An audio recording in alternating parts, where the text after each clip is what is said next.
Hello. Thank you for staying. Thank you for coming. Oh, me? Oh, you're welcome.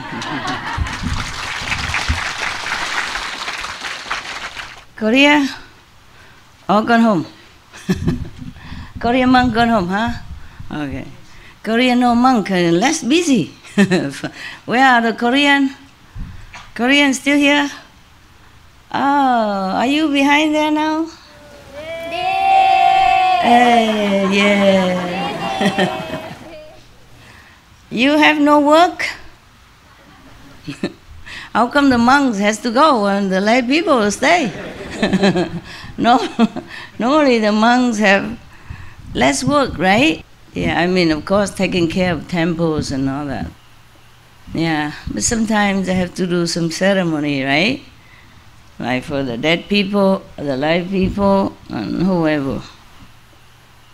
In India, yeah, when the masters speak, they pile up many beds, very high, so that everybody can see, yes. But here, I don't know how high can we pile up because because of the roof, yeah. Mostly the master don't have retreat or anything, maybe some festival. Then everybody go there, singing, dancing, or eat something, right? Tell me, Indian, what do they do? For example, in Radha Swami? So they just go there, master give the lecture. Yes. And people after that they just leave and they can go into their places like we have here and they can meditate on their own. Yeah, but not all many people, not all of them, no? Not like thousands of them meditate together, no? They do? And master, yes, they do. They do? Yeah. For how long? 1 week? Not like they do, they just do in their own time, but they stay at there. that time, maybe 1 day? Yes. That day? Yeah. Like master birthday or something? That's right. I see. Yeah. I didn't see that. I always saw the master speak maybe Sunday or something. Yeah, some people come master. in and then leave. Yeah. I don't know if they eat or not. Yeah, but I saw in a big ashram they cook food for everyone. Yeah, yes, this one they cook food too, master. Yeah, they give food to everybody. And somebody come out singing first and then the master speak and they sit on a dais very high and then that's it. You know, maybe master lecture 1 hour or 2 hours and then everybody goes home. Yeah, normally master just 45 minutes. What? 45? 45 minutes. Exactly, 45? Yes, master. Why 45? Why not 46? Babaji said people can't concentrate more than that. Oh, so I overstay my welcome, huh? Okay, what time is it now? Make an alarm clock? Huh? Why? What are you saying? Perfect? Yeah. 5 hours, that's a perfect. Minus your talking in between and your question, half an hour, so it's 4.5 hours. No, more, because it was more than 5 hours, 5.5 hours. So it's 5 hours, more or less, okay, huh? I didn't know how I do that either. Yeah, if I talk to an ordinary person, maybe 10, 15 minutes, I got tired already. I can't just go on and on like this. All right, so spiritually, spiritual work is different, hey? It might be a blessing, so you can continue, huh?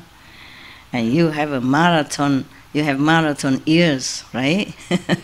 Marathon attention, not attention deficit. Oh, you are incredible. Something special about you, huh? You can listen for hours. What? Special. You're the one that's special. I am special? Yeah, like disciples, like master. Right? We are both special, huh? Good. Then I will continue today, okay? With Manjushri. I have to warn you first, how long?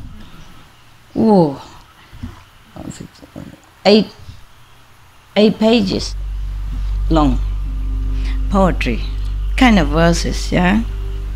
We should really thank the past masters, monks and nuns and scholars who have taken time to record the Buddha's teaching after the master's nirvana, and also for the past and present persons, lay or monks or nuns who have really dedicated themselves, sacrificed their time and precious health or under any difficult situation to translate this so that I can read it to you.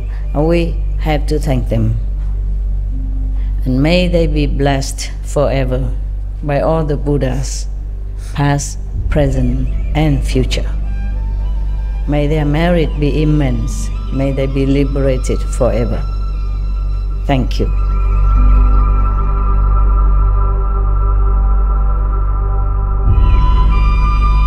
According to Buddhism and the believer and the tradition, when you read Sutra and all that, you have to put on incense, flower, and bow to the Sutra first and thank all the Buddhas and Bodhisattvas in 10 directions, all respectfully, before you read it, okay?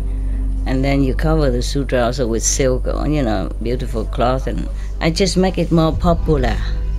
Yeah, more easy, simple. And I apologize to all the Buddha. I say if I done something wrong, according to the tradition, my heart is full of respect. It's just that I cannot always do that. So please, all the sin, whatever I've done wrong, is all on me. At least other people, they hear the names of the Buddha, according to the Sutra, they will get benefit. Yes.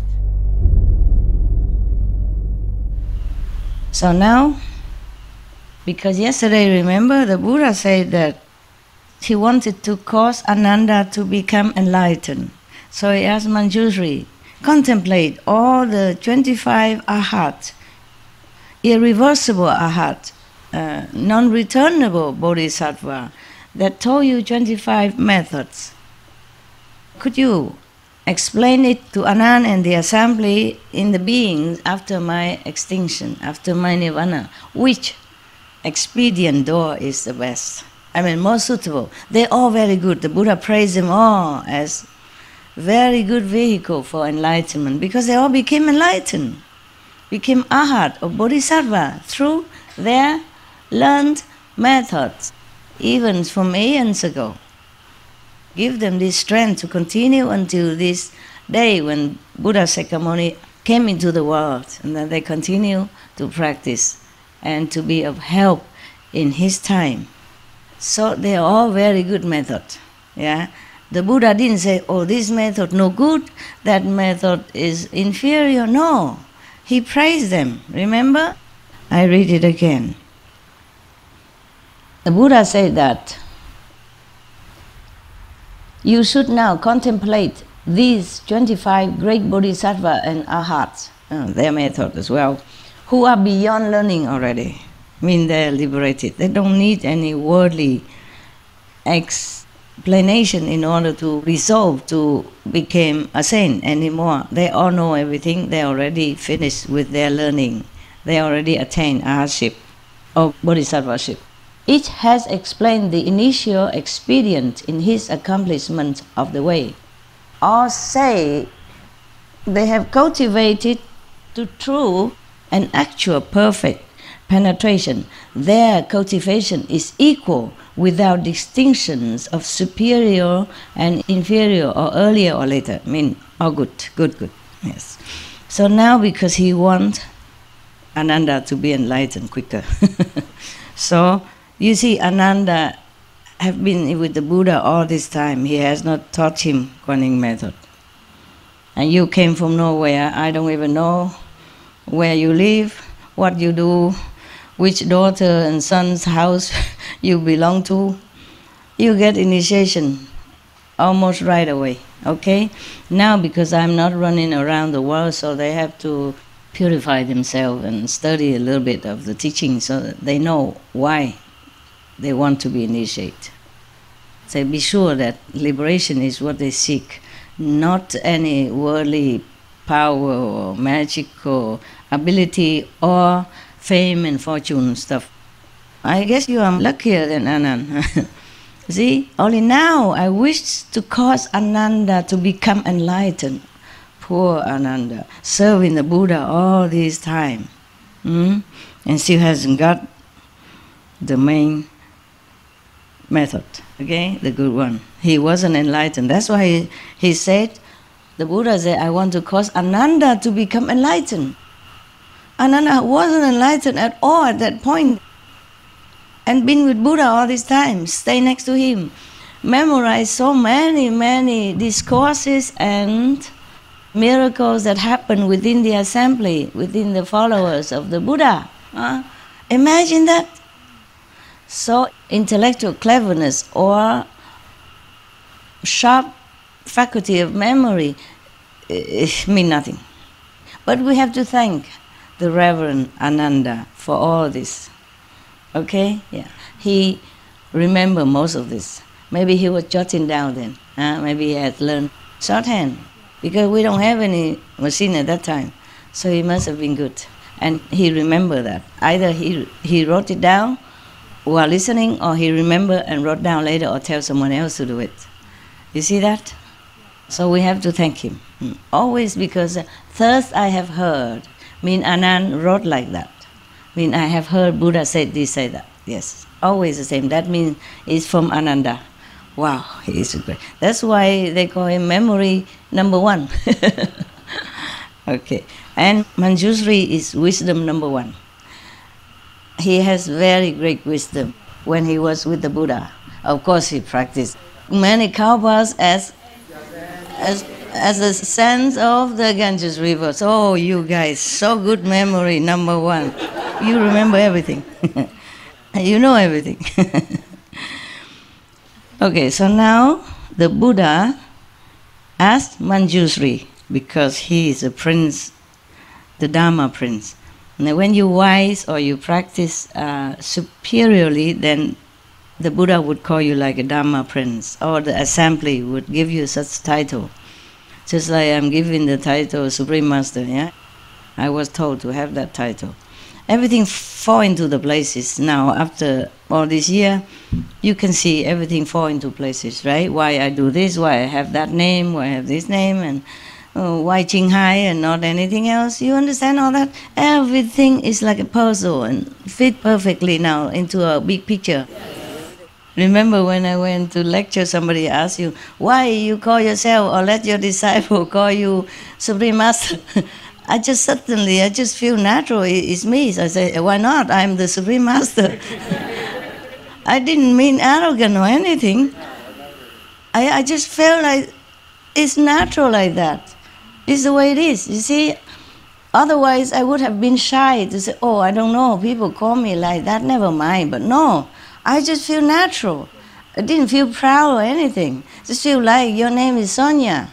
I'm from South Africa. That's it, you know. There's nothing to be proud of or nothing to be shy about. It's your name, your position, and your country, where you're from. That's it. Just the way I respond. Did you feel any ego or anything? No, I don't feel any ego. Normally I would be shy, but I just feel so natural at that time. As if God wants me to answer like that. It felt good hearing you say that too, Master. You know, it like the way it came across. It just felt really good that God is here. Yeah, you were there? Yes, Master. Oh, I see. Good then. So is in Africa, or was it in Europe? No, I think it was in Europe somewhere. Yeah. Europe. Okay. And I think the whole assembly also felt that it's natural thing, you know, not ego or arrogance, right? I did not feel that from them. I did not feel the response energy back to me as if, oh, that's garbage or self-aggrandizement. No. I feel they feel that's genuine. It was very good feeling afterwards. For myself also, you know. I don't always feel good like that. But it felt very good that day. As also one day I was in Australia, and one guy just stood up and preaching. After the question and answer, or maybe not during my lecture or something, they just stood up and preaching his own stuff. And then I just say, I invite you to shut up, and everybody clap. You were there too? But you saw that? You saw that lecture in Australia, yeah. I was very polite, you know.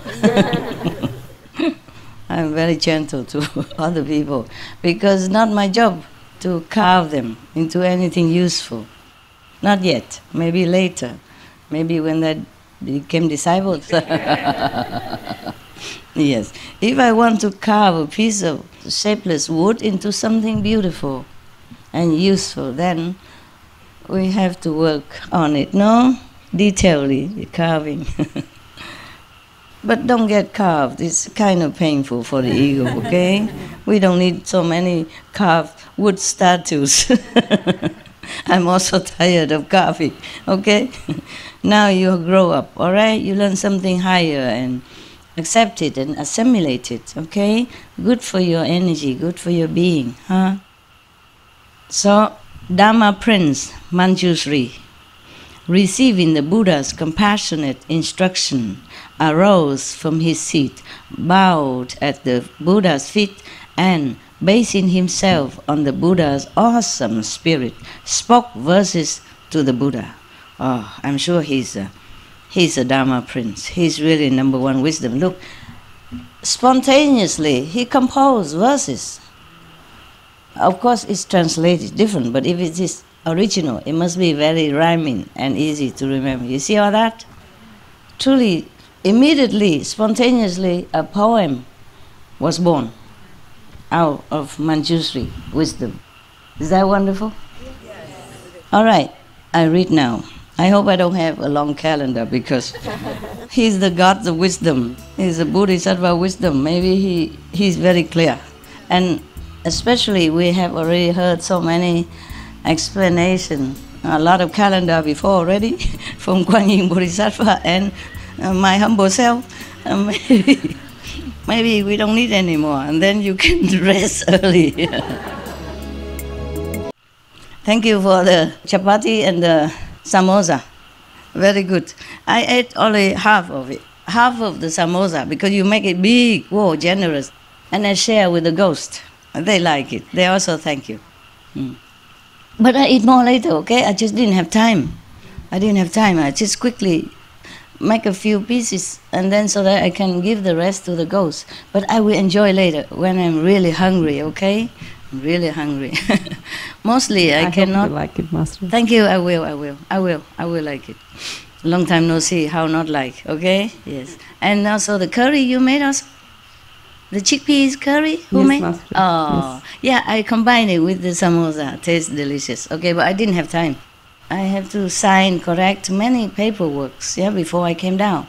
See, and then I have to correct myself also. Master, you're looking so beautiful. And wrapped up, look decent. Yeah. So it takes some time. So I can't afford to always eat. I eat really when I'm hungry. I'm sorry to tell the Buddha that I broke this precept that afternoon time you cannot eat, but I have no other time. In the morning when I wake up, when I'm out of meditation, you don't feel hungry. And then many works waiting, or dogs, and dogs, or humans and stuff. And then working, time pressure, I can't just... Sometimes I eat and work at same times, but sometimes I cannot because there's no work there. I must do some other work. I cannot bring the chapati here and then work and say, oh, Manjushri, yum yum. I receive him in the Buddha, yum yum yum. It's different work, you see. In my own quarter, I sign document, I correct a script, for example, then I can eat. Yeah, nobody see me. And if I'm yum yum, nobody hear me. Huh? And the paper don't talk back at me, nothing, but here I cannot. It's a different work, so I can't afford to eat then, but I will, okay? I ate already some. Very good, very good. Thanks for giving me the opportunity to make of course, something. I love your opportunity. I love to give you that opportunity anytime. My pleasure. Yeah, Master, we are here for another week. I'll make something else for you. Another week? Oh, wow, really? Oh, don't tell people, they're envious. Because you can't make it for 1,000, yeah? Wow. Yeah, so maybe just for me and some... I share with the staff later. If a lot, I share with them. Yesterday, I came back home and they gave me some noodle and some stinky tofu soup. I couldn't eat a lot. supposed to be very hungry, and, but didn't feel so hungry. Yeah. And then so I eat some and I gave to the staff also. It depends on how much, yeah. Some of the, late working staff, yeah, not all of them. Some of them already rest or meditate. All right, now, thanks Manjushri Bodhisattva for concentrating all these 25 methods in short poems for us. It's not short, but it's short compared to all the calendars that we had before. He spoke thus in verses to the Buddha. The sea of enlightenment in nature is perfect and clear. As you saw it, yeah? When you meditate, sometimes you see nothing else but brightness and perfection. You feel also. Complete, distinct body is a miraculous source. The same. Miraculous source of body or enlightenment nature is the same. Same thing, expressed in different words. But when basic brightness shone, so that objects appeared, with objects' existence, the nature brilliance ceased. Okay, so now this is quantum physics. Naturally, there is just brightness. Yeah, that's a Buddha nature or enlightenment nature. And then it's all bright and clear. Normally it's tranquility, tranquil brightness, only light. When it's expanded itself, when it's shine, it is showing off, yeah, then things came into existence. That's what he meant.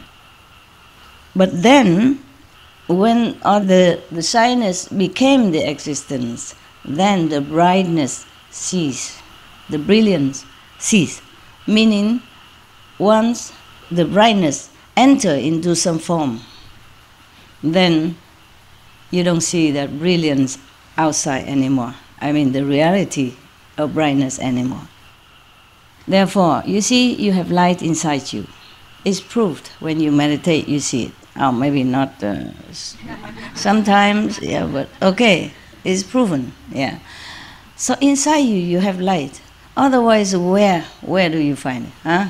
It's not from the light, you close your eyes. It's not from the ear, you don't listen to by your ears. So when you meditate, you see the brightness inside. That is a proof that you are originally from this brightness. You are part of or is integrated. You and the brightness are the same. Therefore, sometimes you meditate well. To some of you, you see just brightness, bright light, nothing else. Nobody, no you, no me, no world. The whole assembly here also can disappear into brightness. Yeah, all right. So Manjushri already realized this truth. So he told like that. So he talked to the Buddha, but because Buddha asked, but doesn't mean Buddha doesn't know. Buddha is tired, he take a rest, I think. Let everybody talk. And then the Manjushri said that. So now, because of that, suddenly there's no brightness anywhere, and it caused confusion. Now see, so he said, confusion and falseness bring about emptiness. Relying on emptiness, time and space take form. This is quantum, Big Bang. When the real energy exploded, then there's a chaos all over, chaotic rearrangement or readjustment or adjusting and all that. And falseness, because there's no brilliance shining anymore around. And then bring about emptiness. It could be like a darkness also, in the confusion and falseness.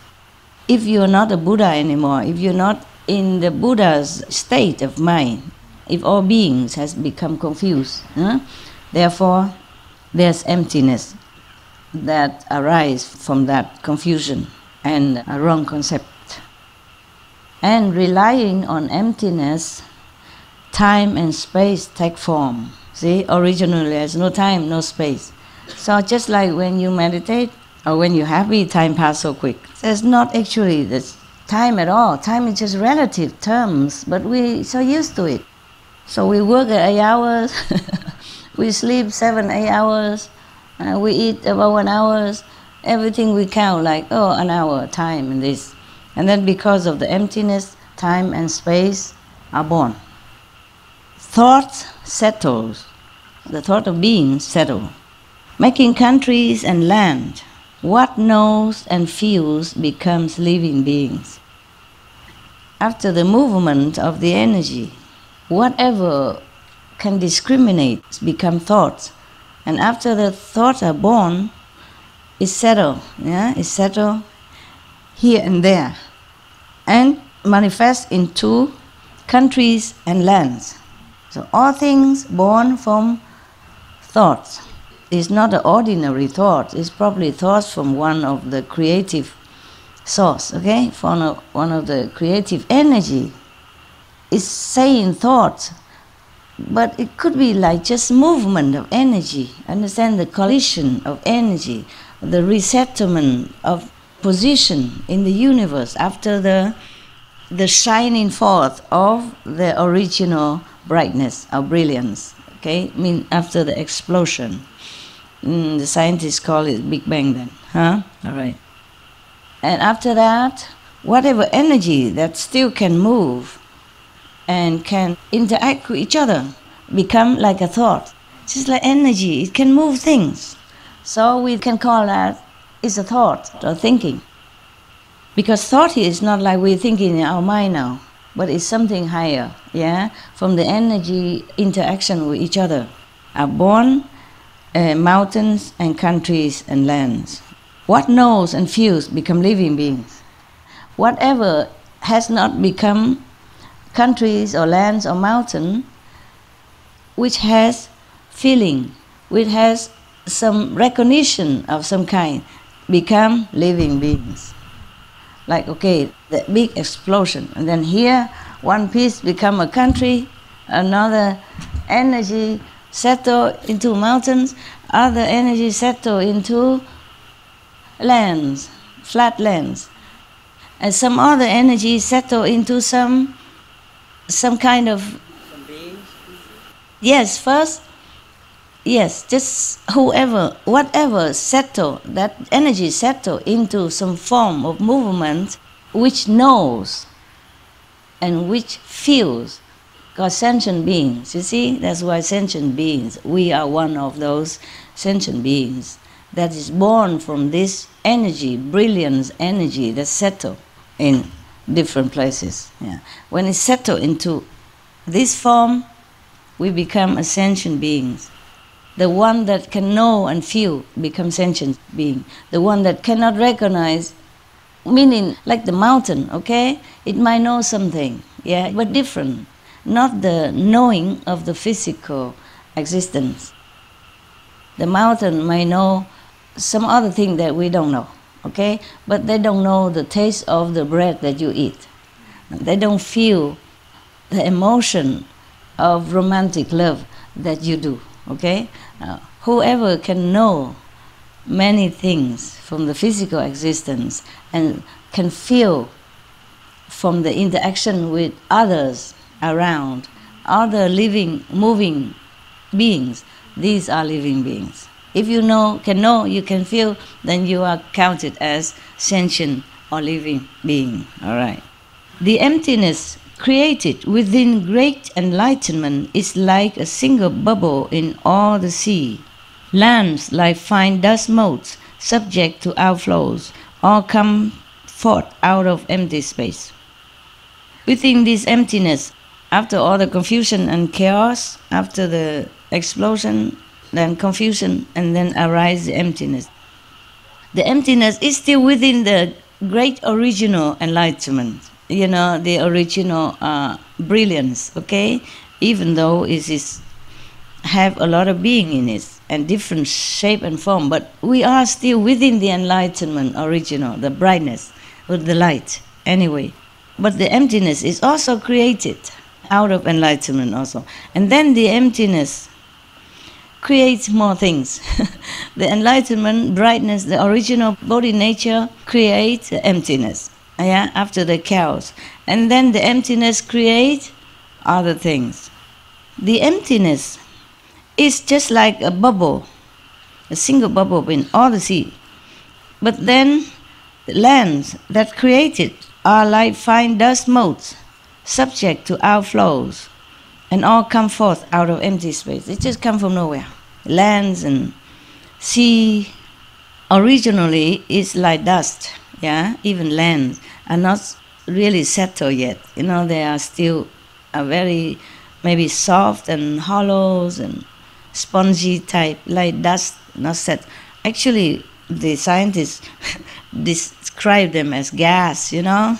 Those not yet solidify themselves into satellite, into Earth, planet, is just like gas, they say that. It truly is like that. And here he describes it like fine dust motes, like dust.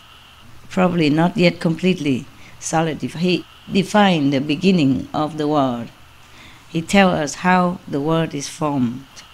And they all come out of empty space after this explosion of the divine light.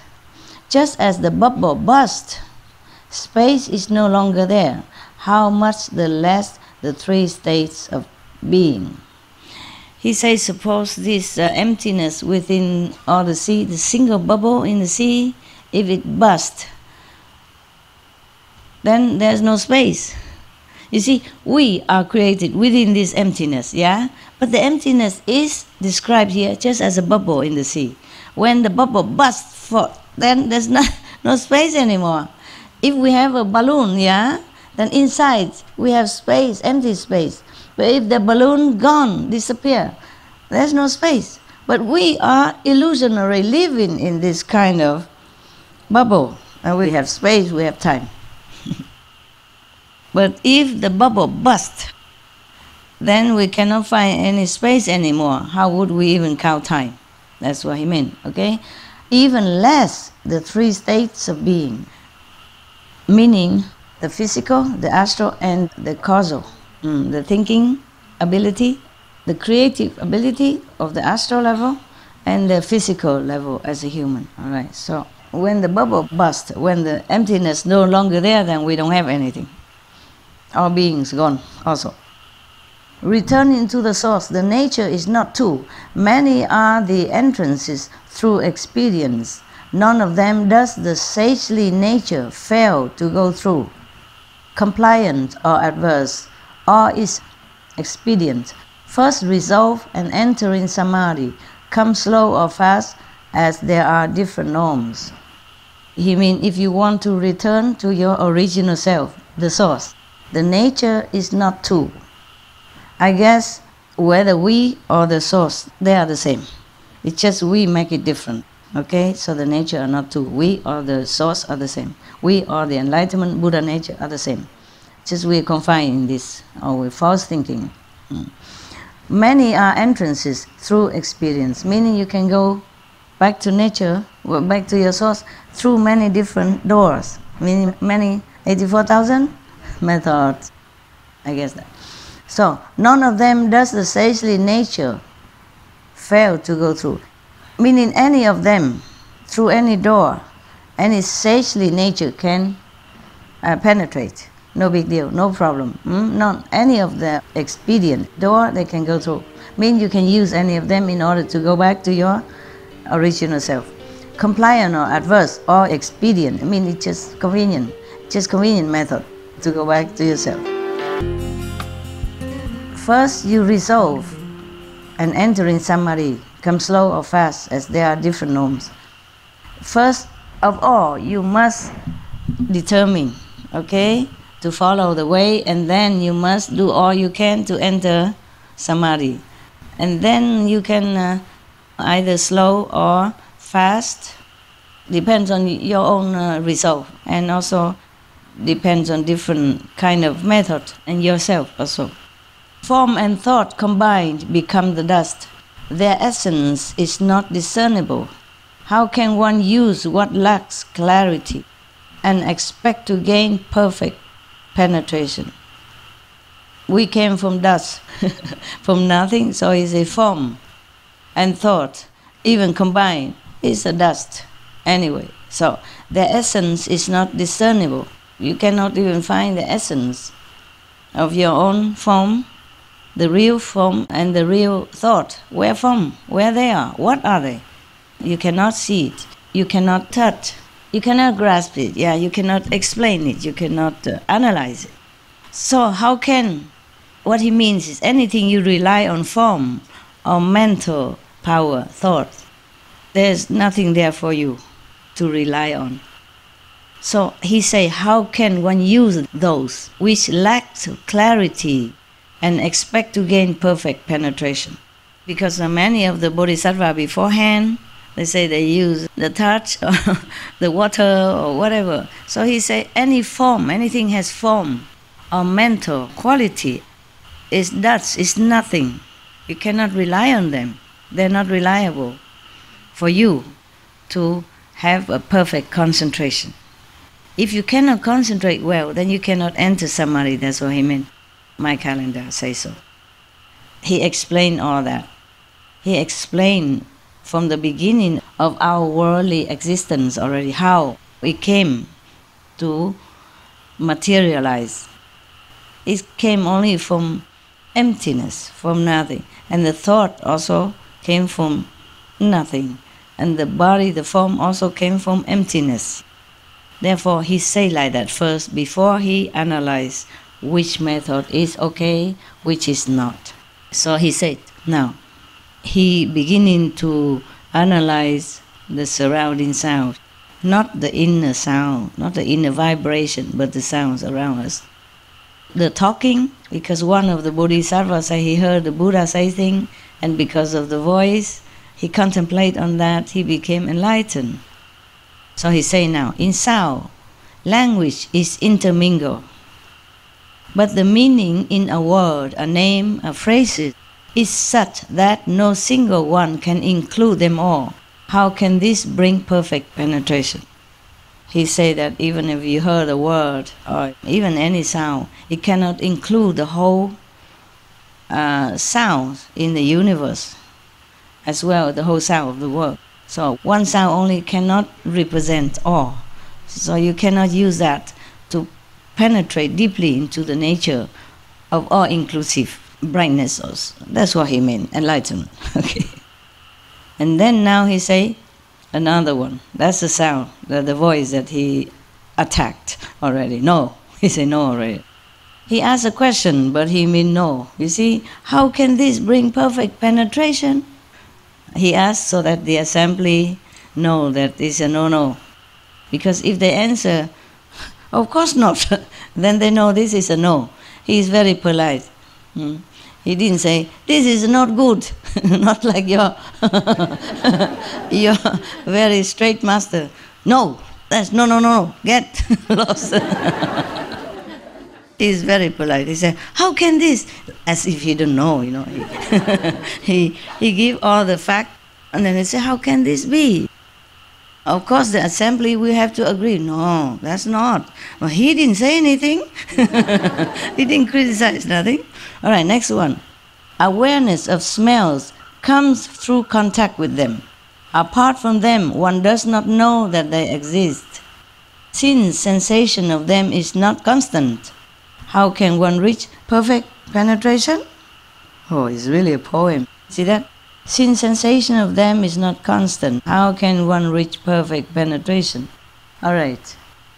Suppose we are born into some place in a bubble and live in a bubble for some reason and never smell perfume.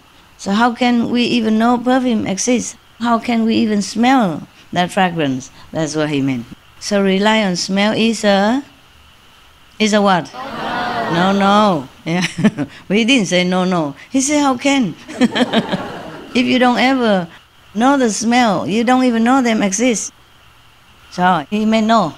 Right. Next one. He always asks questions. He didn't say no. He didn't say no good. I would say, no good, don't. But he say, next one, for the flavor, the one who practiced flavors. And now he said, flavors are not to us fundamental. They only exist when there is something to taste. Since this sensation is not perpetual, how can one derive perfect penetration? Ask question again. He means the tasting of things, the flavors are not born from us. It's not our nature. So if we want to go back to our nature, it's logical. We cannot rely on something that is not our nature. He's a very logical guy. No wonder he's number one wisdom monk in the assembly. That's what I guess. My calendar guess like that. Otherwise, it's very clear already, no? Just in case you pretend you did not understand, I just pull a calendar out for you. Now, next one. Touch becomes clear only when something is touched. Without an object, there can be no contact. With fluctuation between contact and separation, how can one gain perfect penetration? He asks again. It's true, right? It's true. So somebody practiced to gain enlightenment through touch. Maybe for him, okay. Because probably his affinity like that. Or maybe the Buddha blessing, so that even through the touch, he can be enlightenment. These are old time and people are more pure. Anything can get enlightenment for them. But he said, when there's nothing for you to touch, then how can you rely on to meditate on or to concentrate on, contemplate on? Logic, no?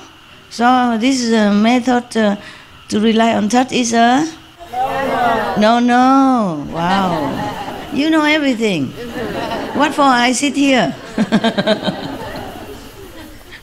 Just to look at you, huh? Your beautiful karma face. No. Now, mental constructs known as internal dust, reckoned as dust, they are certainly sense objects. Involvement of subject and object cannot be pervasive.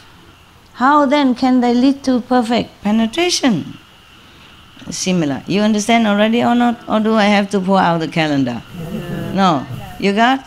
Yes. Good. So this method, you and whatever object you touch, this is not everything. It's not just you and the one thing. It's not pervasive. It's not your true nature, because your nature is all pervasive. That's what he meant. So this one not pervasive enough. How can you go back to your nature if you touch something that is so non-pervasive? So is this method is Now is the next one. Seeing, okay? Seeing. Seeing means seeing nothing around here.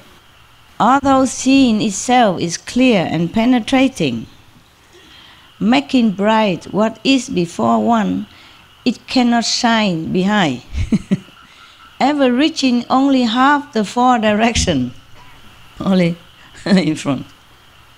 How can it manifest perfect penetration? So you understand already?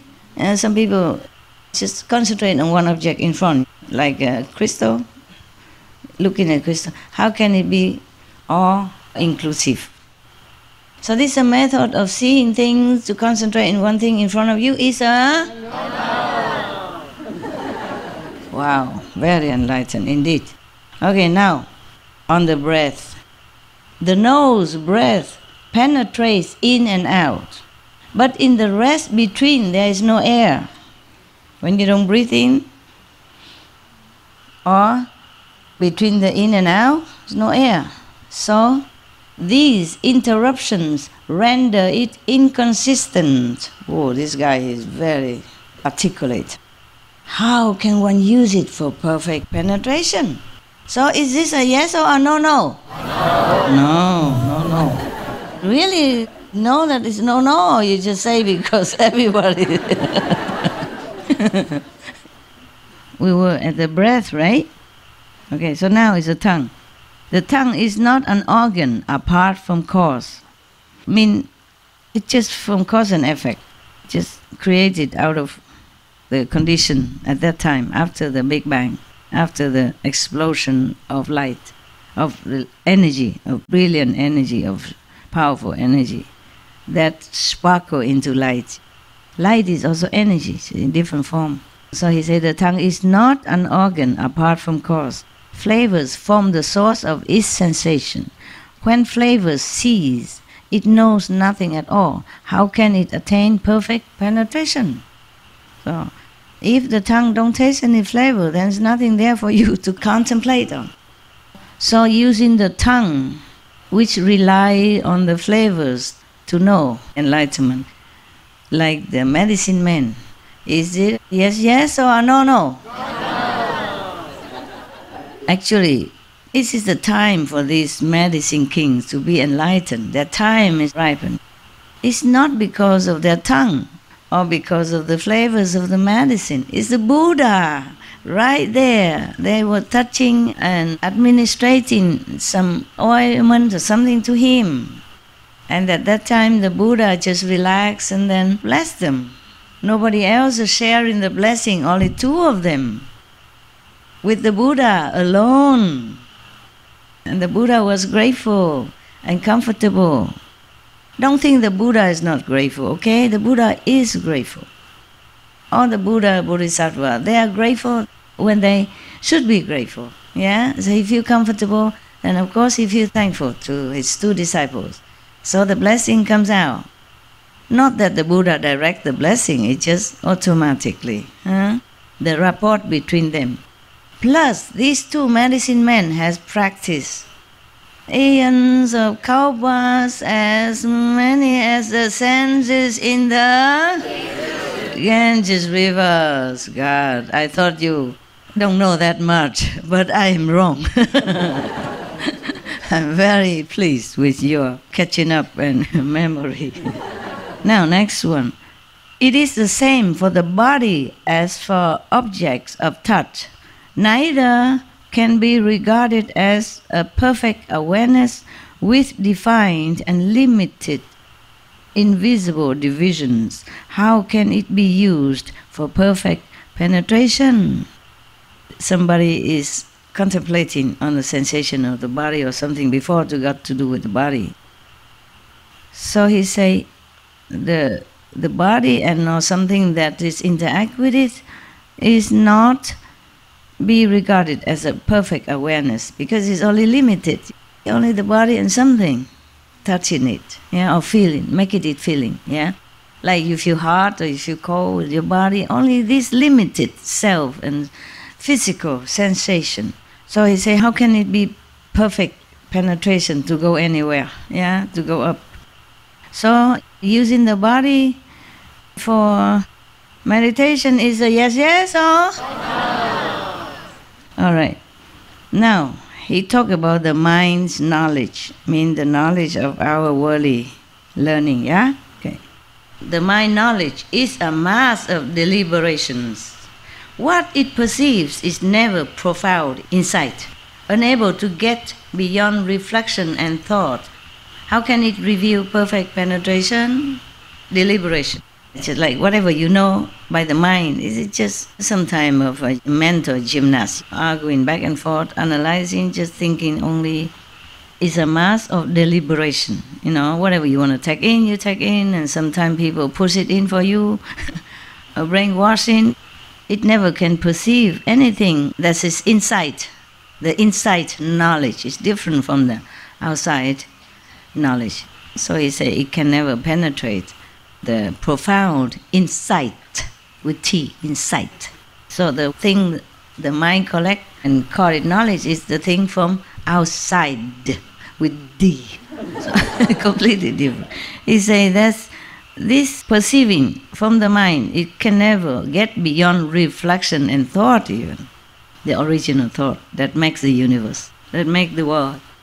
How can it reveal perfect penetration? So this knowledge, mind knowledge, or the mass of deliberation can be used as a method of enlightenment? Yes or no? No? Okay, fine. Next one. The seeing consciousness combines three aspects. Prop is origin, it has no appearance. Since its very substance is variable, how can it bring perfect penetration? If something is too many, is too complicated, varied, then you cannot concentrate well. You cannot bring your mind into one-pointedness and single mindedness, right? So he say the seeing conscious is too complicated, too many things, seeing too many things. You cannot concentrate well on that, on the seeing alone. Yeah. So this method of seeing, using seeing to be enlightened, is a yes, yes or no, no? No. Okay, good. Now, the heart of hearing penetrates the 10 directions. The heart of hearing, meaning the source of hearing, the main point, the main source of hearing, penetrates the 10 directions when born, bearing, born on the strength of great causes. Those of initial resolve cannot enter this way. How can one expect to gain perfect penetration? Or the heart of hearing, he means the physical hearing. If this method of hearing have to be carried by the strength of some good causes, then many of the normal people, novice, would not be able to enter. Not just hearing, but something special has to happen. The great causes, maybe some blessing from some Buddha.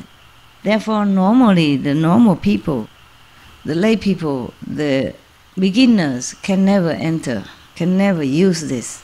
You just sit and hear everything all day without any teacher, without any blessing from any saint, and then you get nowhere. So he said that this method is a... Thank you. Wow. We still have a lot. A lot of no. I'm telling you. 1, 2, 3, 4, 5, 6 more pages. We're not even halfway. Now another one. Reflecting on the nose. The white spot on the nose, as the Buddha have taught one time to one of the who cannot do anything more. It only serves to gather in and settle the mind. Yes, you can calm your mind with that. Yes, but once settled, the mind is simply still. Because the mind cannot go any further. You can only calm your mind. But after calming your mind, what? Nothing. Just sit there, quiet. Yeah. How can that be perfect penetration, he asks. So it's a yes or it's a no? No.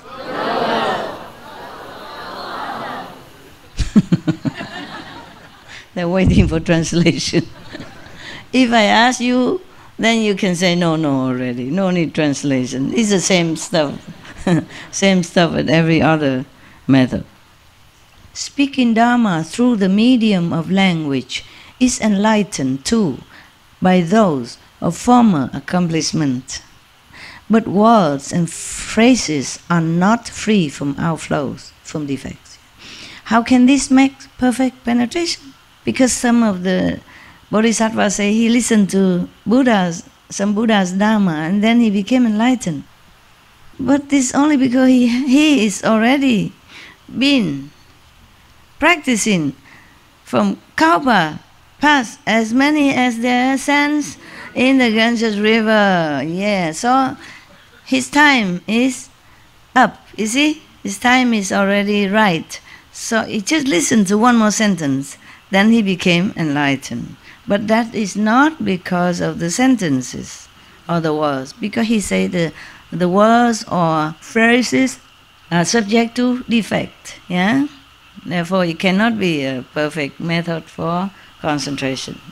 This guy is very wise. Huh? My God, for 25 methods, he cut them all.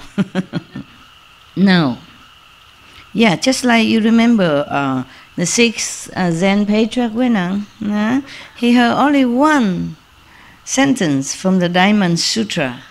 Yes. Then he became enlightened.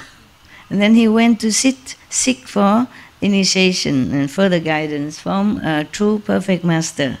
Yeah. Even he already became enlightened by one sentence from the sutra, but he still went to look for living master. Yeah. He said, where did you get this sentence? He said, from Diamond Sutra. Where can I get the Diamond Sutra? It's in such and such temple. They copy it and recite at home. But that is transmitted by an enlightened master.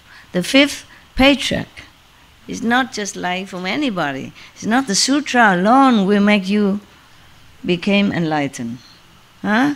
Otherwise, all the Buddhists are already became enlightened. They all know Diamond Sutra. They even repeat to me, questioning me as if they know better. Yeah, something like that. Knowing, reading, and reciting or learning by heart is useless. The only reason that sutra or that sentence was not useless to Huineng, the sixth patriarch, because it came from a living master transmission. He talked about it, yeah, and everybody copy. His blessing, his power is within the words, yeah. Just like if I tell you to repeat such and such holy names or the gifts, etc., it's not because of those words or the mantra or the names that you became enlightened. Yeah. Now, next one. Refraining from transgressions only controls the body. Lacking a body, there is nothing to restrain. Since its source is not all pervasive, how can it bring perfect penetration? One of the monks became enlightened because of keeping the pure precepts, yeah, but only for him, okay, only for him. He really concentrate on that. It's a kind of concentration, contemplation. And maybe the master who transmit to him these precepts, the pure master, yeah, powerful. And life after life, he probably always kept the precepts pure and complete. That's why this lifetime he also can use that as an expedient means for enlightenment, with the live Buddha right in front of him as well, transmitting again the same precepts, not because of refraining from transgression, not because of keeping the precept that you become enlightened. There are other factors involved, yeah, okay?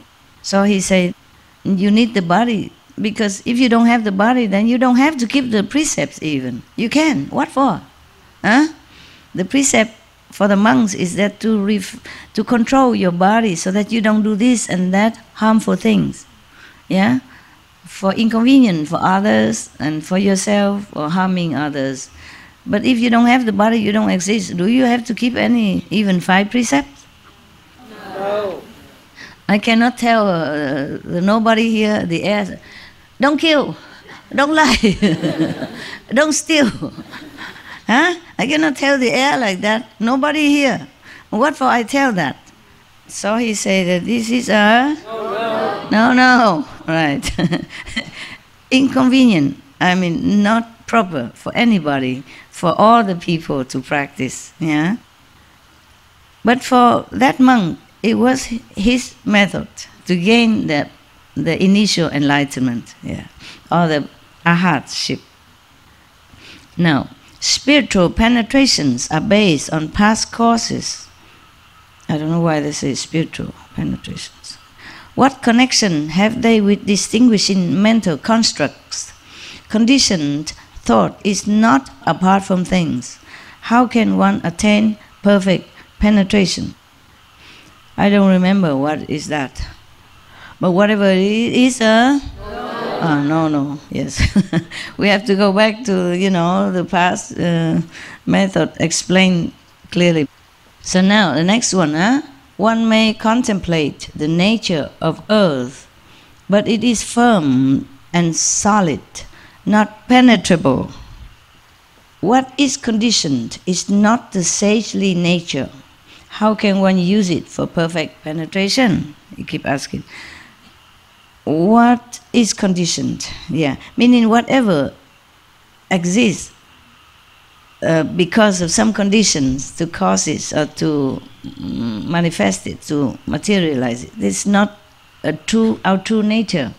Sagely nature, meaning Buddha nature, mean perfect enlightenment, mean God nature, mean your original self. It's all the same, okay? Sometimes express different words. So if it's not your own self nature, then how can you use it to return to your own self, original self? That's why he say it's a... Yeah, good. Yeah, save me asking. I save my breath for continue calendar. He also has a big calendar, man. He and Kuan Yin Bodhisattva, both of them, I can only be disciple. My calendar is not that long. My calendar is not like 9 page or 10 page like them, right? Next one. One may contemplate the nature of water, but such mental reflection is not the true and real. This state of suchness is not an enlightened view. How can it give perfect penetration? Okay, we know. Okay, so is a yes, yes, no, no? Okay, let's pass it. One may contemplate the nature of fire, but admitting dislike is not true renunciation. This expedient cannot be one for beginners. How can one use it for perfect penetration? Yes, yes, no, no? No. So we pass? Yeah, pass, thank you. No need calendar. Yeah. One may contemplate the nature of wind, but movement and stillness are not non-dual. Duality cannot bring highest enlightenment. How can one expect perfect penetration? Yes or no, no? No. How can the wind give you enlightenment, right? Next one. One may contemplate the nature of emptiness, but its aspect is murky and dull. It lacks awareness. What is unaware is different from body. How can it bring perfect penetration? So yes, yes, no, no? No. Right. One may contemplate the nature of consciousness, but one is regarding a consciousness that is not eternal. Consciousness is something that we have accumulated from long time and is stored in our alaya faculty. So it's not permanent. Therefore, even the thought of it is empty and false. We don't even have it. So how can one get perfect penetration? So yes, yes, no, no? No. Pass the bill? Pass, thank you. We look like in Parliament or Congress. Yes. And me? No. No, no. Okay. All activities, if some people concentrate on the activities of the world, he say, all activities are impermanent. That's for sure, right? Yeah. So too, mindfulness has its origin in rising and ceasing. Since cause and effect go beyond cause and effect, how can we use it for perfect penetration? Do you understand already? Yes? Yes or no? No understand? No understand or no, no? Habit. Habit ready for no, no. Okay, good that you don't work in Parliament. Too habitually. Yes, yes, or no, no. All right, then if you use a mindfulness, you use your mind to be mindful of the activities around you or anything, it's not permanent either. Yeah, so it's a? No. Okay, right. Pass, yeah? I now say this, honored one. He finally says this. Buddha, who has revealed the Saha world, mean our world. In this land, the true substance of teaching resides in hearing the sounds, purely. If one wants to attain samadhi, he means the vibration, the inner vibration, because they always translate as sound and we get confused. Just like we also say we meditate on the sound and on the light. And then it could be confused as the outside light and the outer sound. But it is a vibration. Concentrate on the inner vibration is better, or the inner music is better. So he say, I now say this to the Buddha who has revealed the Saha world. In this land, the true substance of teaching resides in hearing the sound, the vibration purely. Yeah.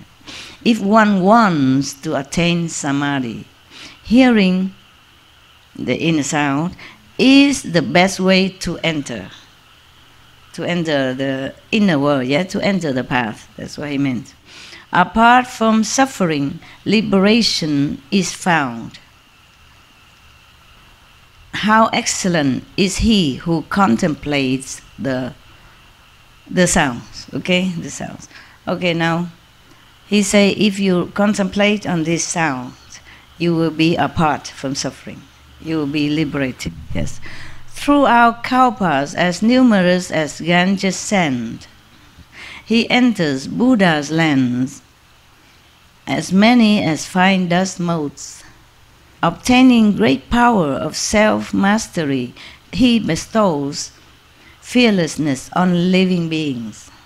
It's like Bodhisattva Kuan Yin, Wonderful is the sound of Kuan Shu Yin, a pure sound like the ocean's roar. You know that.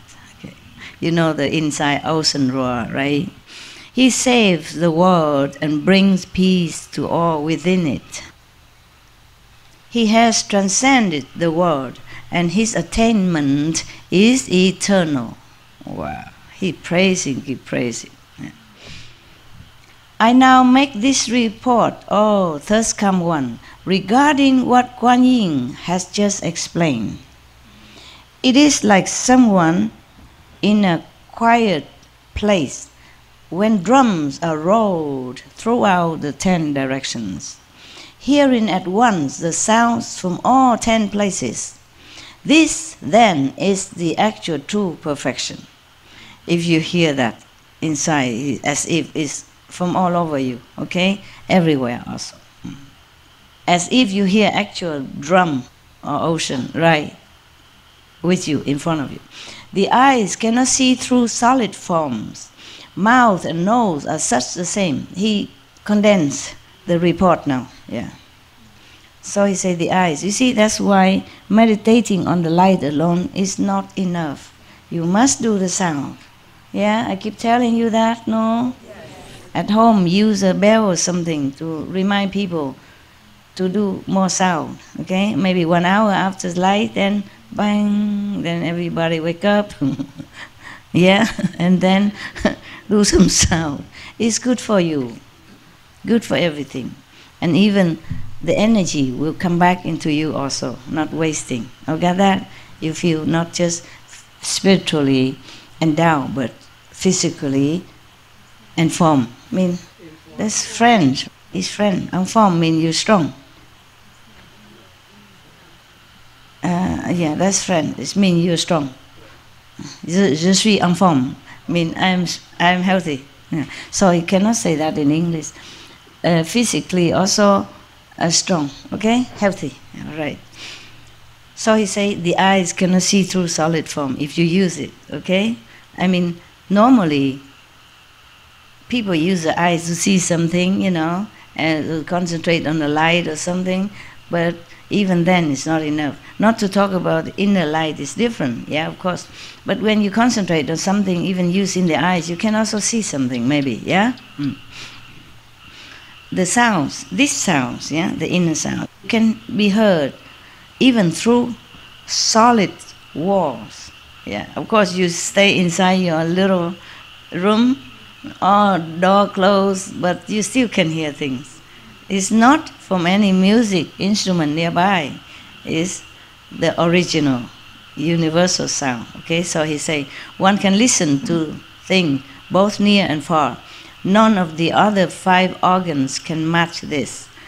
It then is penetration true and real. Use the ear organs, but not to hear with the ears. This is the thing, To hear without hearing. To see without looking. That is the best. But only you understand, because you practice it. Because you are transmitted this method. Or other people, they don't understand. Well, how can you hear without ears? That means you're deaf or something? How can you deaf? People hear, How can you see with our eyes. Are you blind? Blind people cannot see. That's what I think. Blind people, some see things. Yes, yes. They see inside world. Yeah. They see the roads come to meet them. Yeah. They see things come to greet them instead of they coming to them. The nature of sounds, meaning vibration, okay, is based in movement and stillness even. Yeah. One hears according to whether there is sound. With no sound there is said to be no hearing. But this does not mean that the hearing has no nature. You use the hearing nature, not using the hearing instrument of the ears. That's why he say, even you don't have any sound, you still have hearing nature. In the absence of sound, the nature is not gone. Yes. Nor does it arise in the presence of sound. The hearing nature is always permanent. Whether people sounding drums around you or nothing at all, it's still there. That's what he meant, using that for hearing. Yes. Entirely beyond production and extinction. It is then truly everlasting. It's the nature of ourself. Ever present, even in a dream thinking. Yes, of course, when you sleep, the sound's still there. You wake up, you hear it. Yeah? Oh, to many people. To me, it's all the time. All the time. It does not disappear. When conditions and thought are gone and lightened, this contemplation transcends cognition, transcends anything. Yeah. Reaching beyond both the body and the mind. That's for sure, yeah? You don't have to think you want to hear something, yeah? You don't have to use the ear, the organs of the body to hear it. The sound nature is always there. The hearing nature and the sound nature is always there. Now, in the Saha world, our world, the theory of sounds has been proclaimed and understood. I mean, at that time, yeah? The Kuan Yin Bodhisattva proclaimed it and he expounded it further, yeah? So, this world should know already. He means word, but only that assembly know.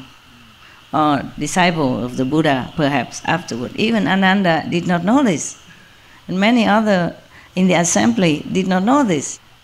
I don't know what did the Buddha do with all of them. They all came, shaved the head, put on the kasaya, and then nothing. Huh? Go back in, come back, listen to the Buddha. I guess he wanted to cleanse them first by explaining things, by expounding all kind of theory and philosophy until they are bathed enough in his presence, in his blessing. And then they can become pure, and then he will impart the Kuan Yin method to them, including Ananda. Yes. Living beings are confused about the source of hearing. They think we hear from the ears, yes. They follow sounds, and so they turn and flow. Ananda's power to remember was exceptional. Wow, he praised Ananda now. So he just remembered then, he didn't even write down. Maybe he asked somebody to write down later.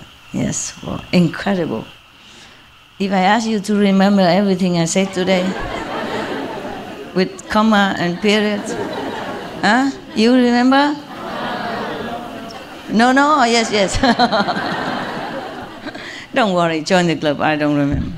I used to have such good memory when I was younger, when I was child. I remember everything the teacher said immediately. So I never go home and study anything. And my father always asked me, you don't study your lesson? I say, I already knew by heart. I always win competition when the teacher wrote something on the blackboard and erase it. Let us just look a few seconds and then erase it and ask who can repeat it. I always won. Yeah, one time they asked to recite a long poem. Yeah, I don't remember now, of course. I won also the competition. Yes. Photographic memory? Maybe photographic memory. Yes. And I remember many of the classic poetry. You know, they wrote it hundreds of years ago. The whole book of poetry. I remember them. Yeah. When I was young. Yeah. I still remember some now. And not all of them because I don't try to remember them. I just remember them at that time. Yeah. And I can recite it. And my father was very proud. First time he showed his pride. Normally he don't say nothing. I bring home a first class certificate every month. He never say anything. He never say, oh, good kid. No. He don't say nothing. Only that time there was some guests coming. And then he happened to know that I can recite the book of such and such classic. Then he told me to do it.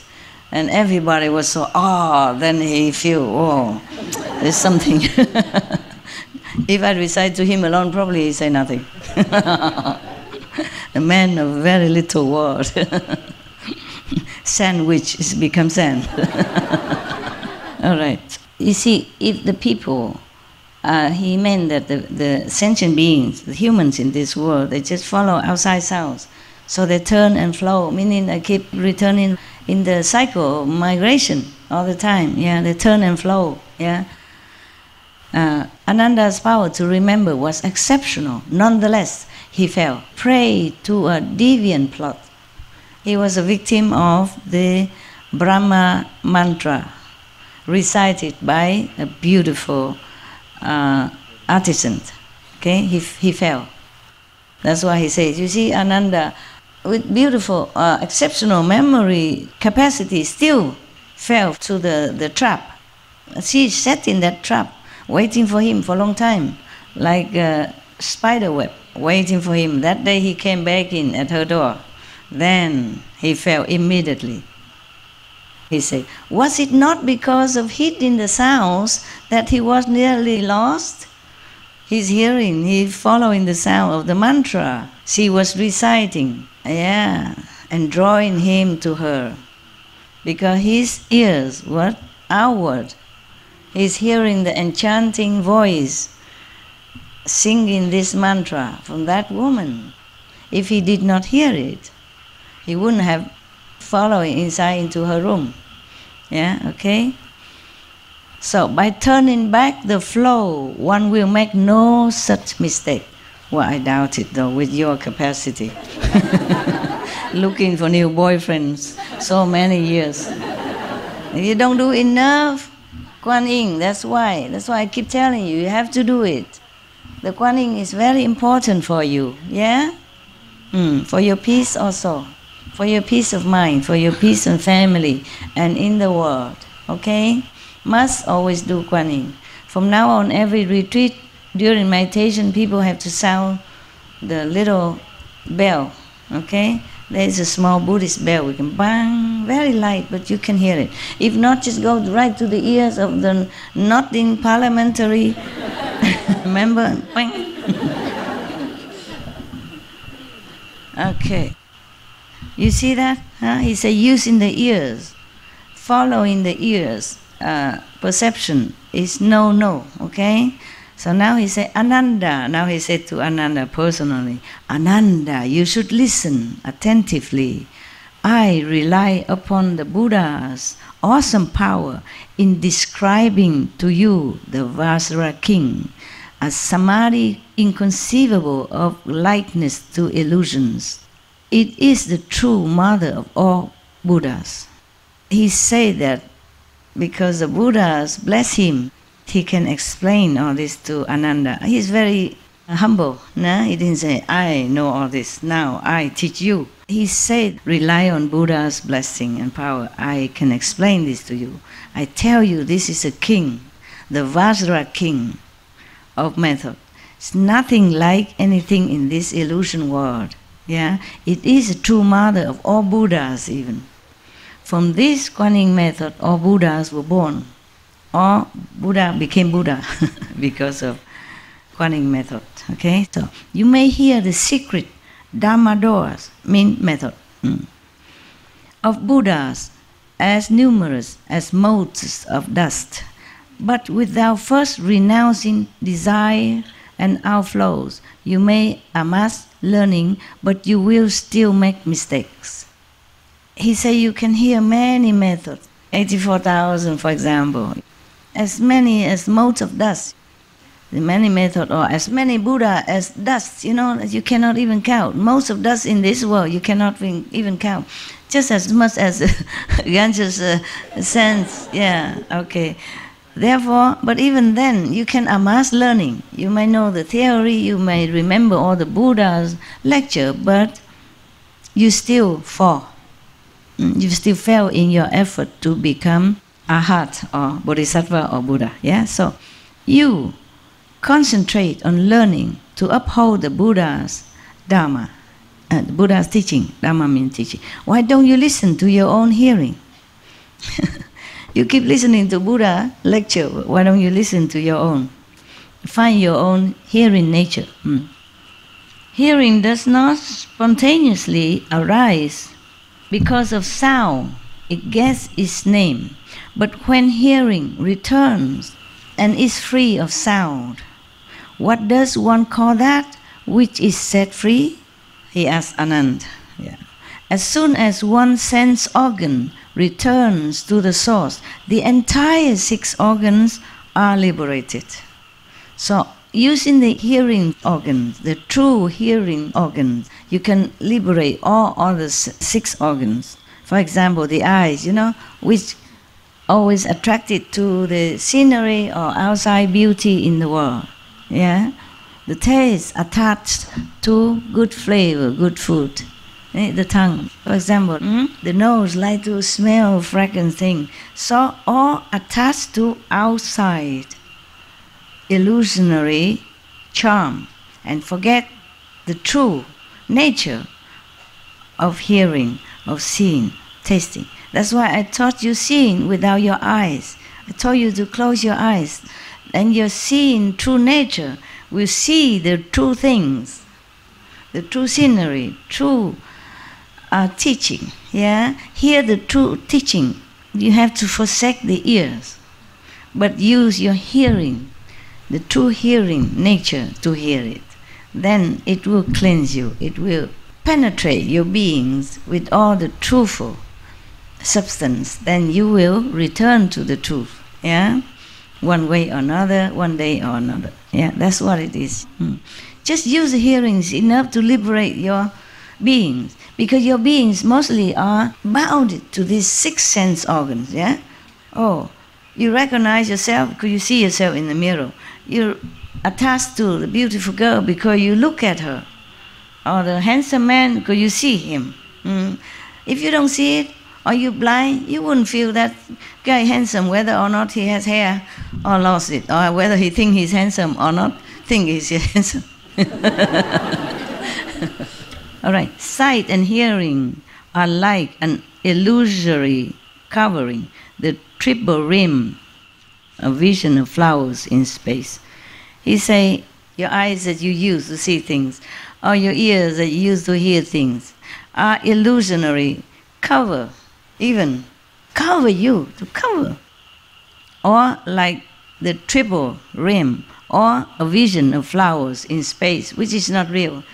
Just as the triple rim, the 3 worlds are not real. So the sight or the hearing are just as illusionary as that. It's to cover you so you don't see the truth, you don't hear the real thing. Isn't that a pity? So one monk, I like that very much. I keep repeating him. He said, it would have been better to be blind, deaf and dumb in the beginning. Truly, we don't see the real thing with all this stuff. It's just a cover for us to keep us away from our true self. He continued explaining to Ananda, when hearing return, the cataract is gone. Meaning, when you revert your hearing back to the source, whatever cover your eye is also gone. Your eye seeing things as is not true, as if a cataract has covered it. As if you have eyes, but the cataracts cover.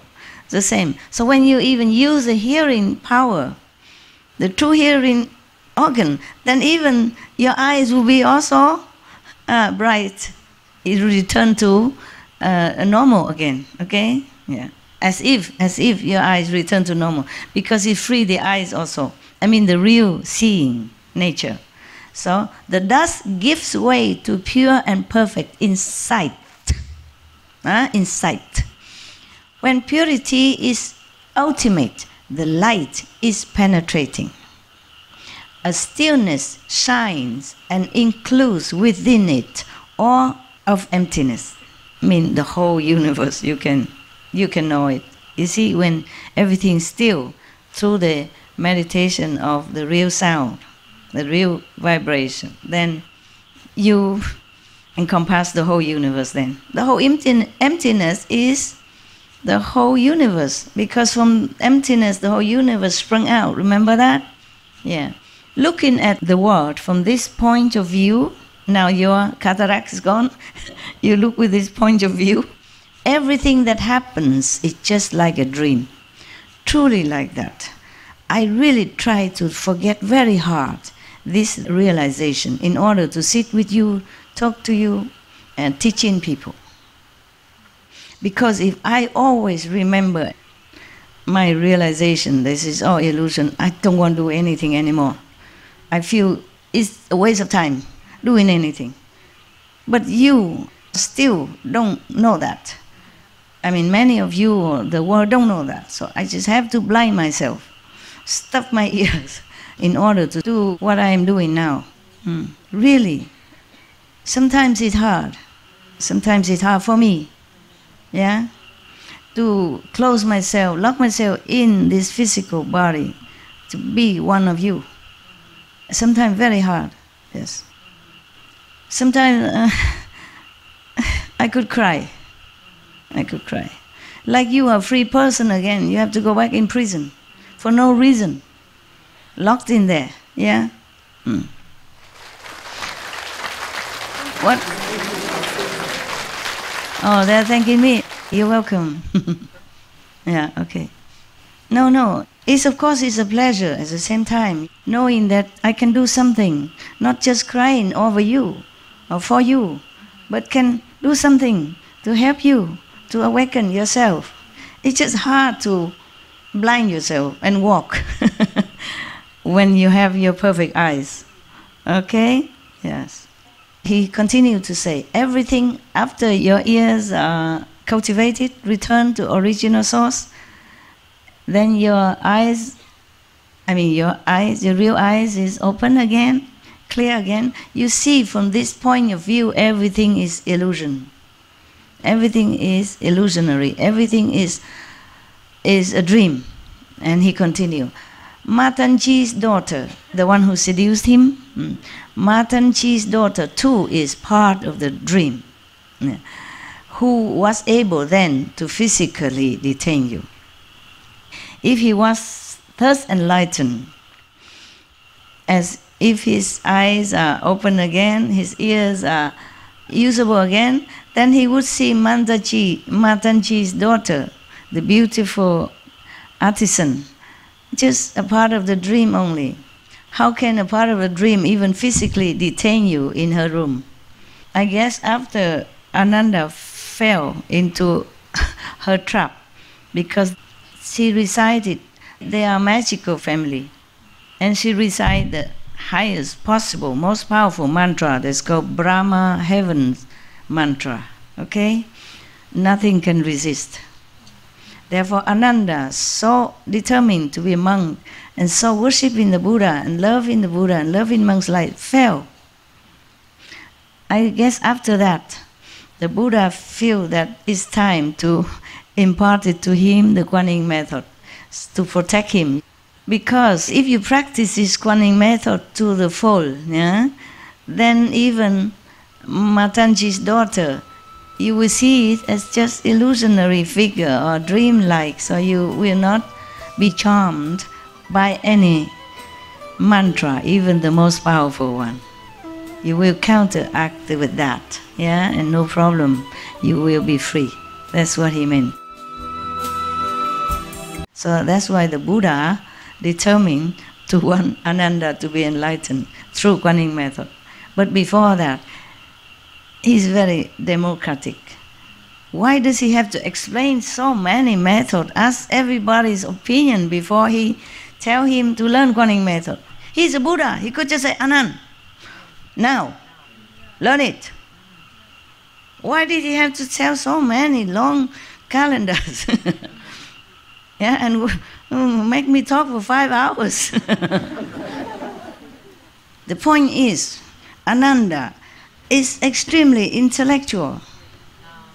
Okay? He knows too much theory. By following the Buddha, hearing too much, his head is so full. If you don't give him any good, logical, solid ground reason to study this method, why this and not others, when we spoil with choice, then he won't take it. He might sit there, listen, but then he says, so what? I like the other one better. Ananda has much ego. Even though Buddha don't say that, he knows his disciple. So even some follow me with Kuan Yin method, they're still going out trying something else and then coming back crying. For what? Okay, I'll let you go. Doesn't matter, okay? Trying this, trying that. Because didn't feel like why should practice this method, because not resolved enough, not have enough determination to follow on, not determined to trust Master. That's the best method for you, even though I said so. You see? But I can't sit many hours, many days to talk to one by one, a lot of calendars, must speak this. I cannot keep explaining all kind of yogas for you. Yeah? So that you believe and practice. So I just do what I can, okay? And you believe what you do. There's nothing much I can do more. There's a limit of time, space. Like when I go lecture, we have only maybe 4 hours the rent in that place. Otherwise, next one is somebody else, you see? And it's difficult to just rent any place. Sometimes they don't have space available. Okay, and my time, I have to go to another country next, etc., etc., huh?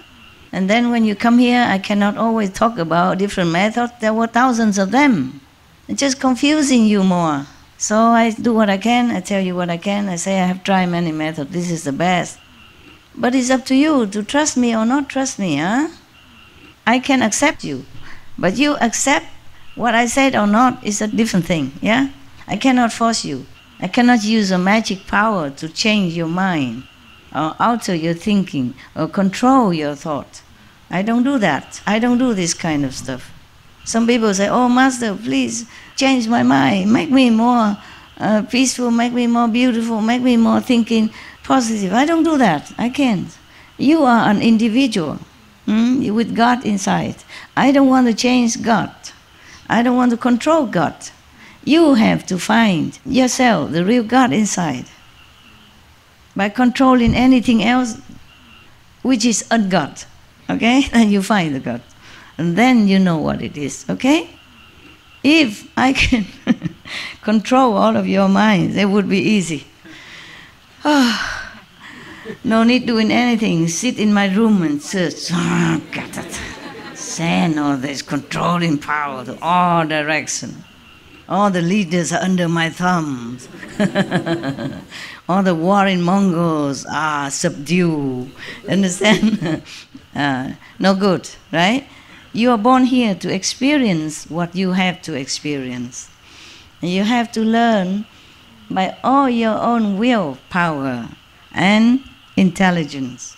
I cannot disrespect you, disregard your intelligence, and treating you like a dum-dum. And, twisting you around my finger. That is not right, okay? It's not right. If you choose to rolling in the dust life after life again and again, then it is your choice. You have the right to choose. So I just explain to you, I just talk to you, reason to you, and then you choose, okay? And you choose to practice harder or slower, it's also your choice. Even after initiation, I don't control anything. But you better practice quick, okay? Go quick. Even if I don't control, even if I don't force you, you do it for your own sake and your 5, 6, 10 generations and the whole world at large. Good.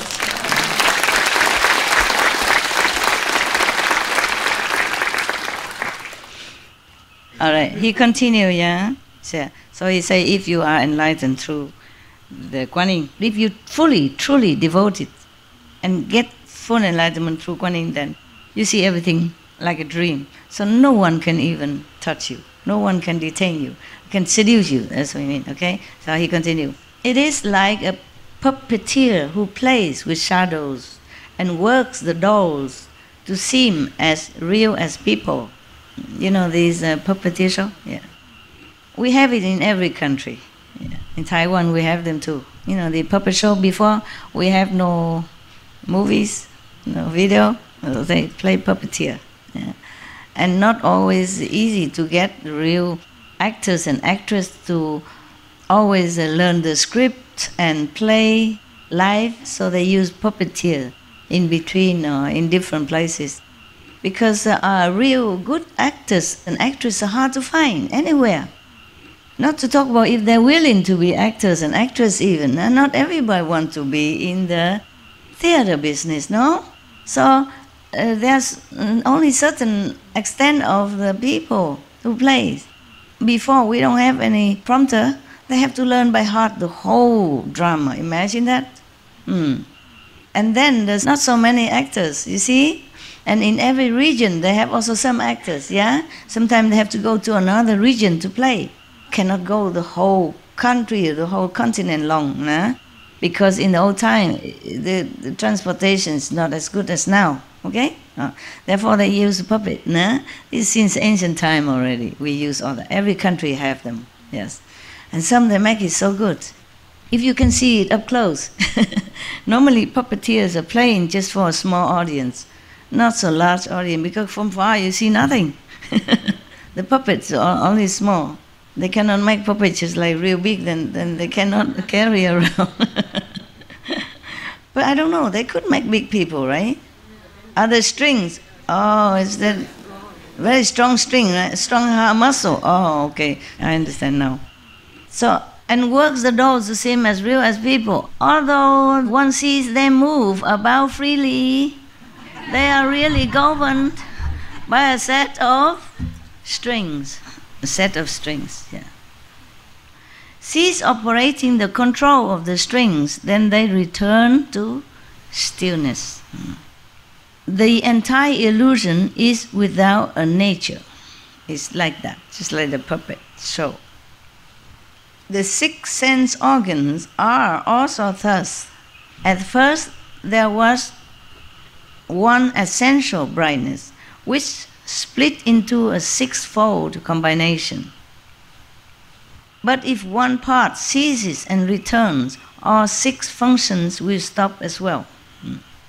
In response to a thought, defiling objects vanish, becoming pure and wonderful, perfect brightness. If the organs cease to function outwardly, then all the other organs also became purified and responds the same to one pure thought. Yeah, so everything else, defiling, illusion, all disappear. Only perfect, wonderful brightness will reveal. Yeah, just like when you are in meditation, you see only light, nothing else. Okay. If there is residual defilement, one must still study. Must continue to meditate. Yeah, it's not like you are initiate into Kuan Yin method and all the defilements or the impurity will leave you. You have to continue. If something not pure still exists, yeah, then you see you have to continue study. You must still study, meaning continue to practice diligently. When the brightness is ultimate, that is the Tathagata. When you reach complete brightness within yourself, anytime, the light shine all the time, through the hearing or through the light meditation, then you found your true Buddha nature.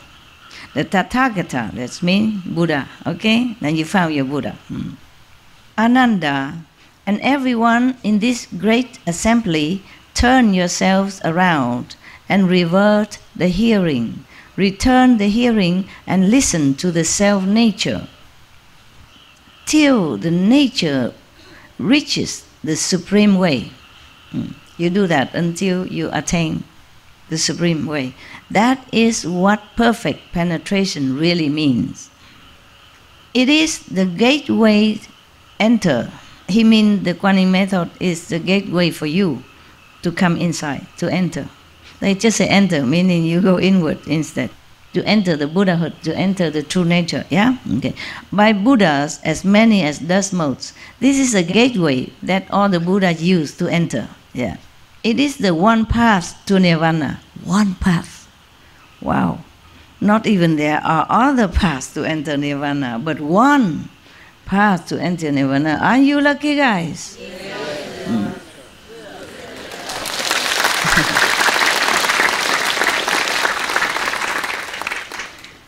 Thus come ones of the past perfected this method. Bodhisattvas now merge with this total brightness. People of the future who study and practice this method will also rely on this Dharma. Through this method, I too have been certified. Manjushri. Kuan Yin Bodhisattva was not alone in using it. Yeah. No wonder he's so wise. Huh? Kuan Yin Bodhisattva powerful, this guy is so wise. Both because of the... What? Kuan Yin, good.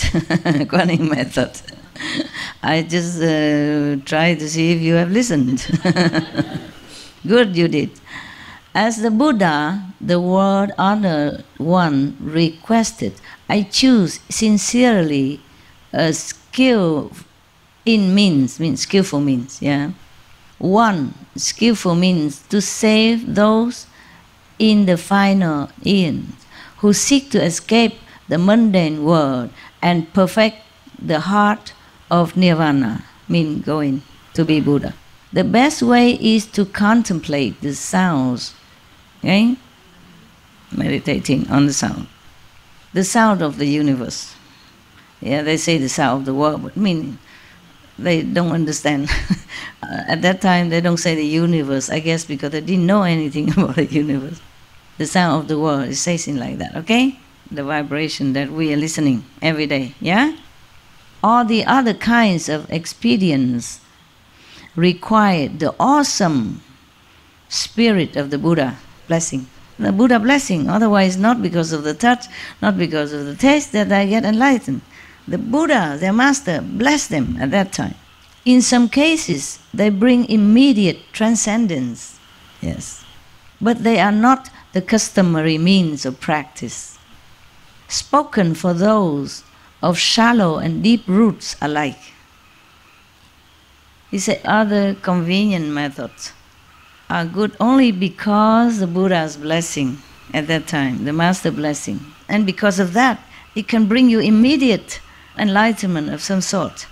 Remember, I think it's in Yogananda book or something, one disciple went to the mountain and this and that and so to look for enlightened sensation, and then came back. The master just touched him in the chest and immediately he saw light and everything else. And the master said, mountains, rivers cannot give you enlightenment. But he let the disciple go to look for it before, until he cannot find much and he came back.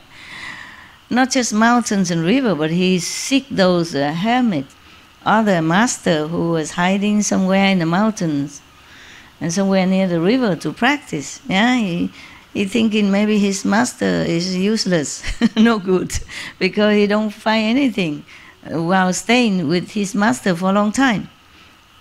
Maybe he looked in the wrong direction, just like Ananda, staying next to Buddha every day thinking he's some big shot. But he's not. So he fell to the trap of a beautiful woman. Then he feel a little more humble. Maybe she is there for that purpose. You see what I mean? Everything is good for some purpose, yes. She was waiting there for him to cut his ego. And afterwards he become more humble, therefore he can listen to all this.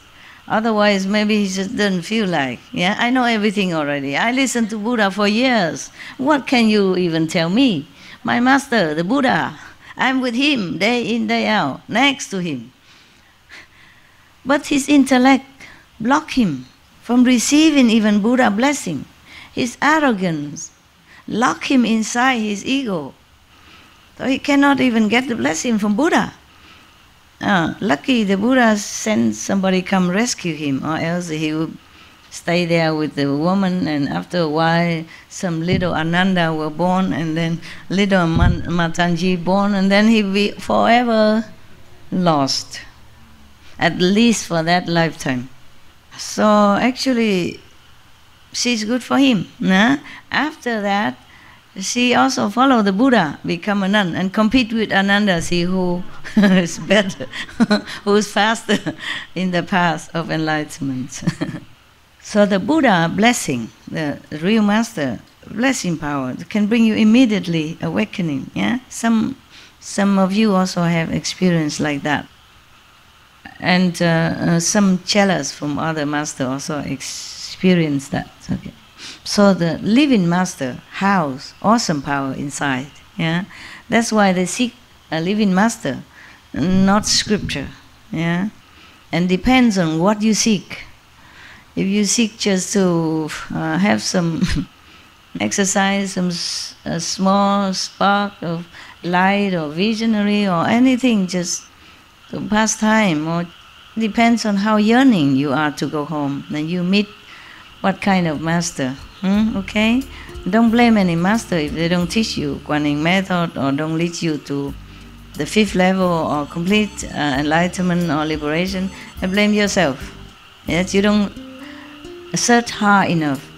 You don't really long fervently, sincerely enough to go home. Alright? Okay. The blessing of the master with all this experience method, even sometimes bring immediate transcendental experience, but it's not the normal means of practice. Even spoken for those of shallow and deep roots alike. Even for those who are already been practicing many lifetimes, or some beginners alike, these experience methods are not suitable, not for everyone.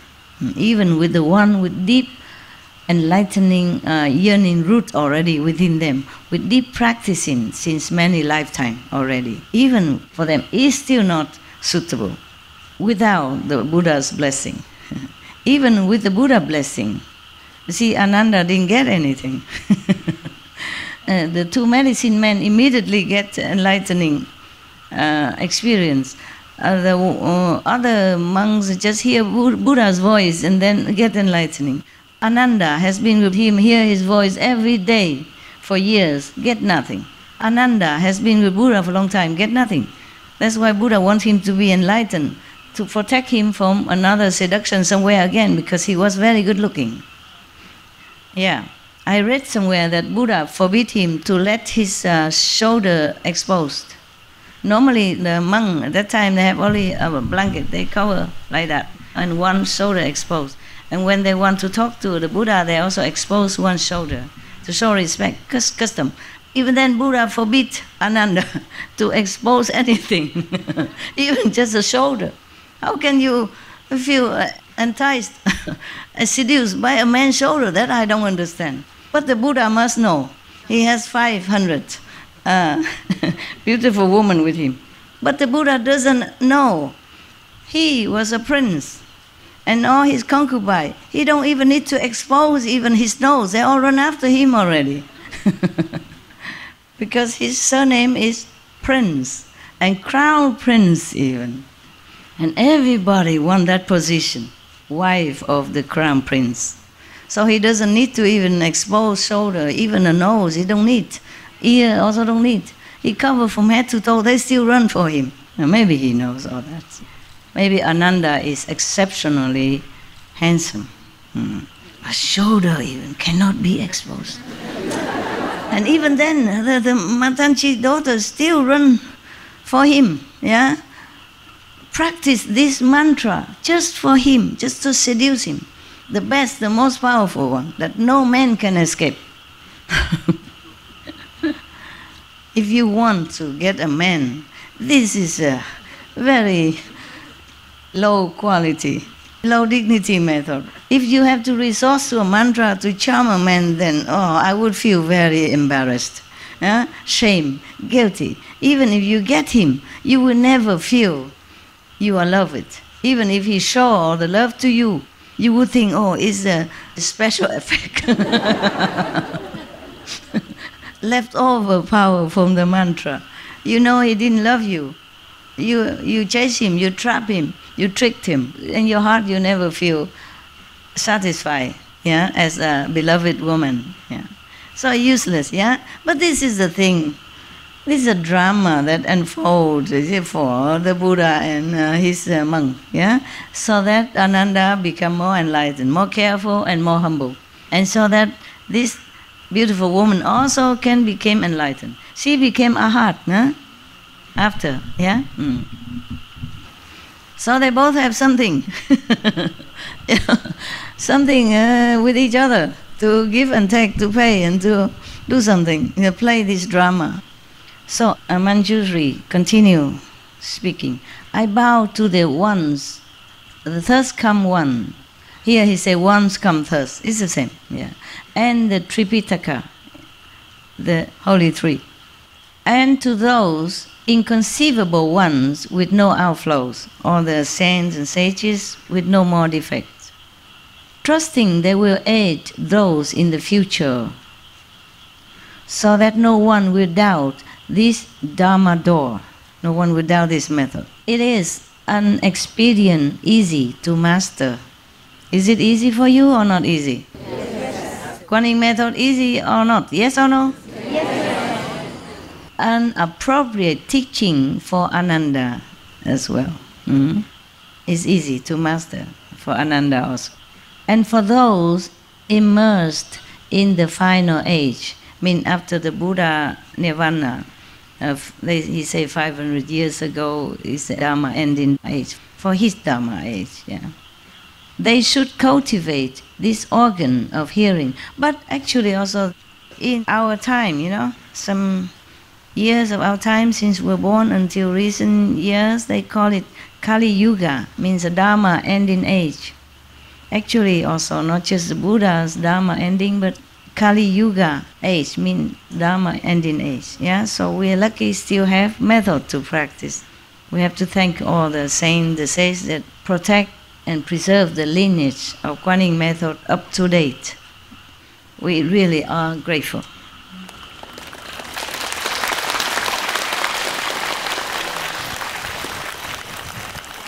Because the lineage don't always run in one direction or in one place. Like the river, it run under somewhere and then it emerge somewhere else and then it hidden again underground, depends, And then it come out again, So if we sometimes keep looking in the same tradition, we might miss the mark. I'm glad you did not miss the mark. I'm glad you're wise enough to look wide and far.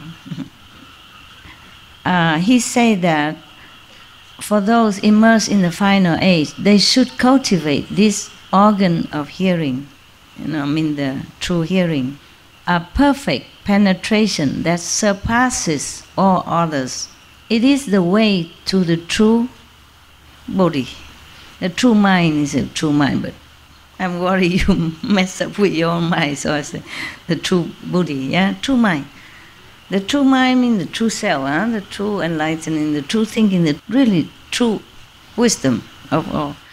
Thereupon, Ananda and all in the great assembly experienced a clarity of body and mind.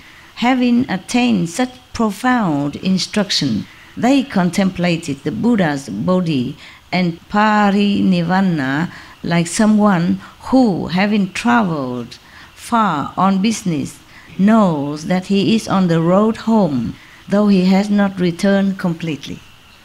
Throughout the entire assembly, the gods, dragons, and all the eightfold division, all different kind of devas and demons and human beings, those of the two vehicles who were not yet beyond learning, as well as all the bodhisattvas of initial resolve, as numerous as the sands in the 10 Ganges rivers. You must know there are invisible bodhisattva and beings as well. That's why it is as numerous as the saints in the 10 Ganges river. It's not like the Buddha ashram can contain all this physical bodhisattva, okay?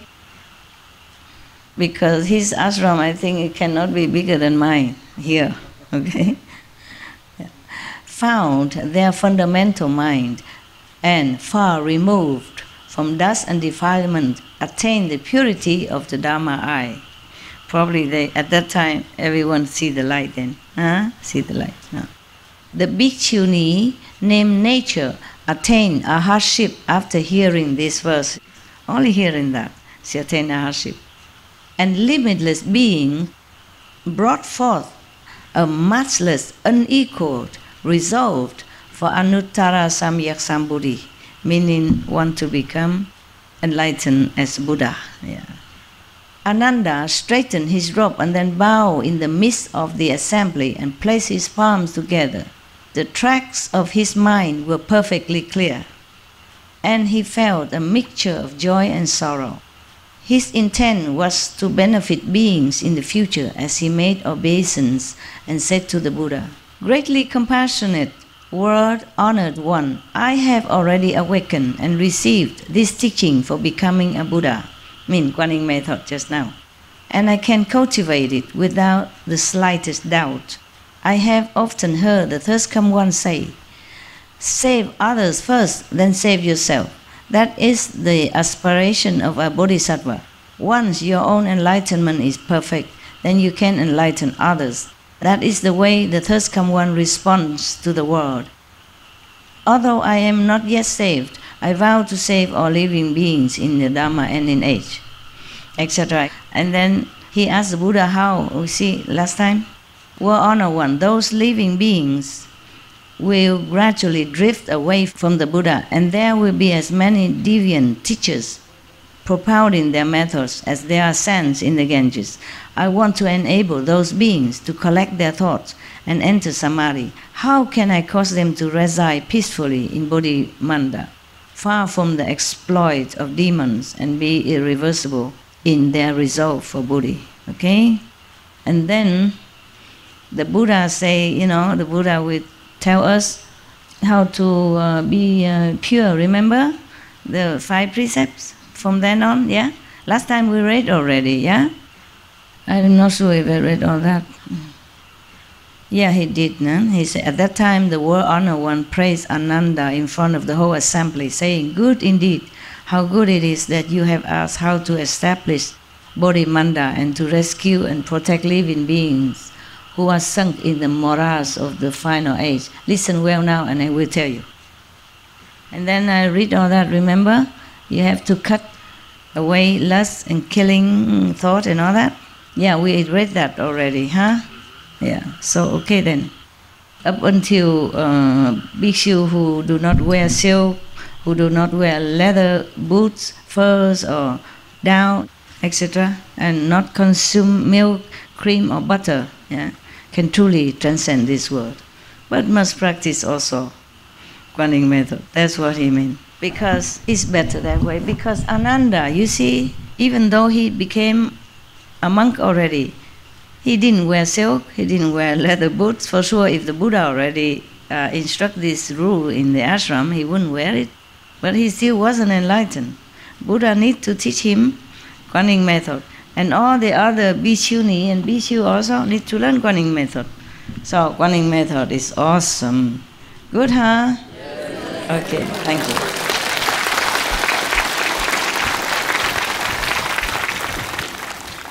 But you remember the Buddha also taught us that to make a Bodhimanda, mean a pure place for contemplation, you have to sit 100 days without eating, without sleeping, without drinking even.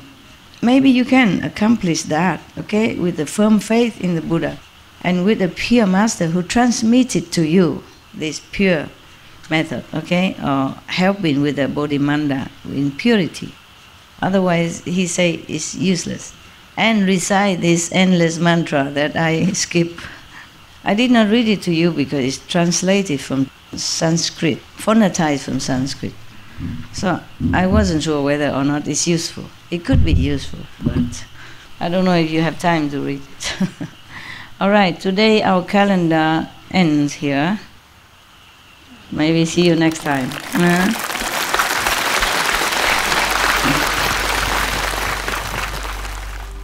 We should really thank the past masters, monks and nuns and scholars who have taken time to record the Buddha's teaching after the master's nirvana, and also for the past and present persons, lay or monks or nuns who have really dedicated themselves, sacrificed their time and precious health or under any difficult situation to translate this so that I can read it to you. And we have to thank them.